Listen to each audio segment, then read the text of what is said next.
ভাৰতবৰ্ষত বসবাস কৰা হিন্দু বাংলাভাষী লোকসকল সুৰক্ষিত এইবুলি মন্তব্য আমি কৰা নাই এইবুলি মন্তব্য কৰিছে অসমৰ মাননীয় মুখ্যমন্ত্ৰী ডক্টৰ হিমন্ত বিশ্ব শৰ্মাই চাওক এনি লাইভৰ পোনপটীয়া প্ৰতিবেদন যোৱাকালি মই গোটেইকেইটা বঙালী হিন্দু সংগঠনৰ লগত কথা পাতিছো বঙালী হিন্দুক আধাৰ কাৰ্ডো আমাৰ চৰকাৰে দিছে আৰু আজি ডিটেনশ্যন কেম্পতো এজনো বঙালী মানুহ নাই আমাৰ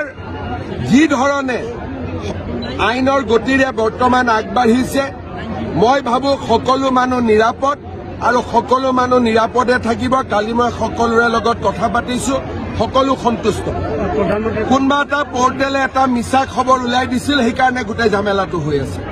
কিবা নিউজ নাও বুলি পোৰ্টেল এটা উল্টা পুল্টা উলিয়াই দিছিল সেইকাৰণে এইটো গণ্ডগোল হৈ আছে খবৰ মানে এনি লাইভ 24/7 আৰু এনি লাইভ ডিজিটেল যিকোনো খবৰৰ বাবে যোগাযোগ কৰক 9387734920 আমাৰ এই নম্বৰত।